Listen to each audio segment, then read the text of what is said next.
Fractals are self-similar patterns found in nature, and Luos built their homes according to these patterns.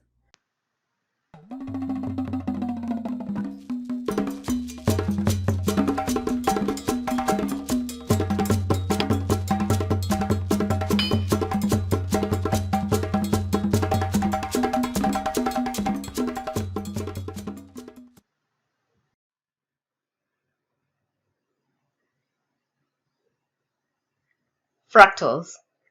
According to Merriam-Webster, any of various extremely irregular curves or shapes for which any suitably chosen part is similar in shape to a given larger or smaller part when magnified or reduced to the same size.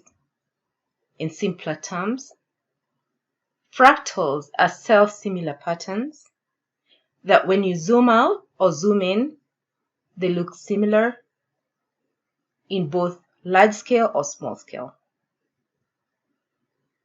So as you can see on your screen, we have some fractals that however much you zoom in, they look similar. The smaller one looks similar to the larger one. And this pattern continues. Whether you zoom in or zoom out, you still see similar shapes appear. So fractals are very common in nature, and the self-similarity is seen in mostly landscapes, plants.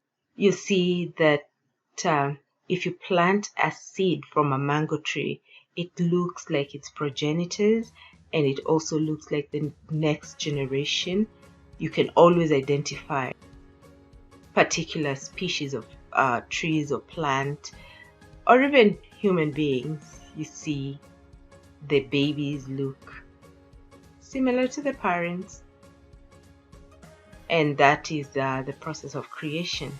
There's a memory that goes into creating self-similar and perpetuating growth in that. In the branching of trees, you see Fibonacci spiraling that allows for efficient use of space and resources, especially when it comes to the roots acquiring nutrients and water, and also the leaves and the branches reaching out for sunlight. As we mentioned earlier, this self-similar pattern occurs in most natural phenomena that's observable, including lightning. So as you observe nature, you find that the pattern repeats itself in so many things, including plants, spider webs, cones, snail shells, leaves. So you're currently looking at a Luo house, which is built out of mud and a grass-thatched roof. And I'm sure you're wondering, what does this have to do with fractals or the Mandelbrot patterns? We'll get into that right after we get into breaking down the structure and the meaning behind every element that went into building it. So first, we look at the pole that went into building a Luo household. This pole was called Osir, Osiri, Osuri, or Siro, depending on what dialect you want to use. So we've talked of Osiris before, and this was the basis of Osiris. Basically, the meaning of Osiris is powerful and mighty, and the hidden meaning behind it is a connection of spirit. In a three-dimensional world where you have the length, width, and breadth, a Luo household would have the extra dimension that connects this earth to the hidden, or to the heavens, let me say. So basically, if you connect that to the Mandelbrot pattern, you find that it is that very subtle area between -1 and just before you reach 1. It involves imaginary numbers, so if you're familiar with that, you can go do further research and get your knowledge in.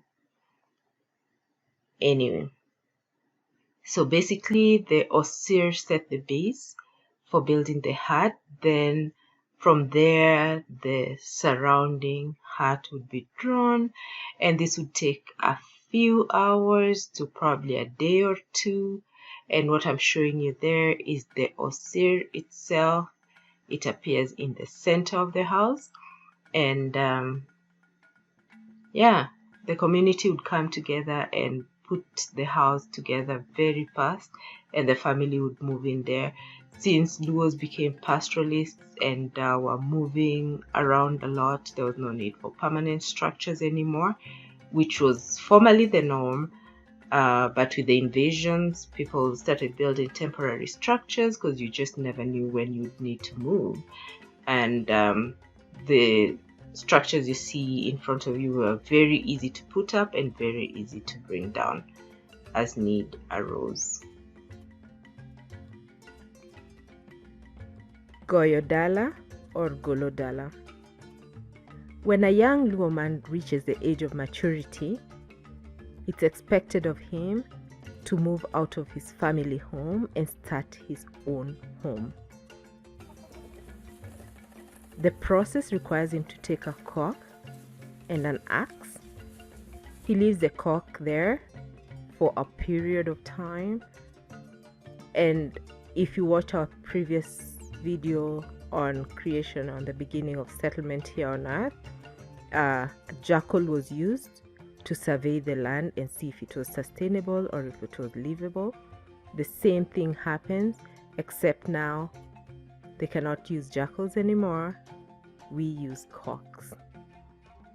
So once the land is determined to be livable, the young man builds a home and fences it.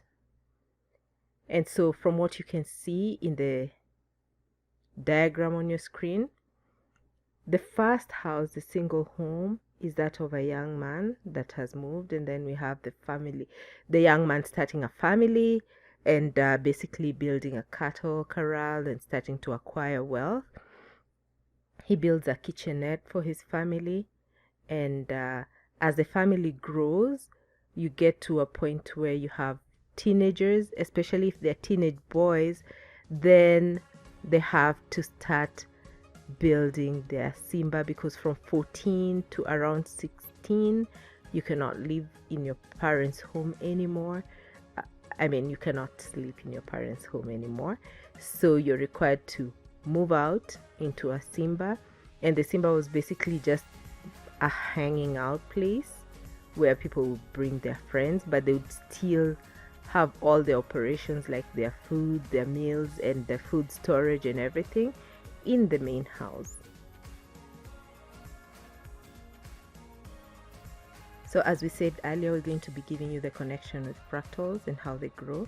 As you can see, in the middle is the main house, the main compound where the parents and all the family started from. And then to the right, you have the firstborn son's home. He builds there, and then you have the second-born son's home to the left-hand side. Next will be the grandchild, who'll follow the same pattern, build to the right of his dad's home. And if there's a second grandson, they would build to the right-hand side. Luos are patriarchal. That means women get married and start their homes in their husband's compound, and the male children are the ones who are left behind to continue the fractal pattern that we were talking about. And I hope you've started to see a pattern develop here, and we'll be discussing it more as we continue.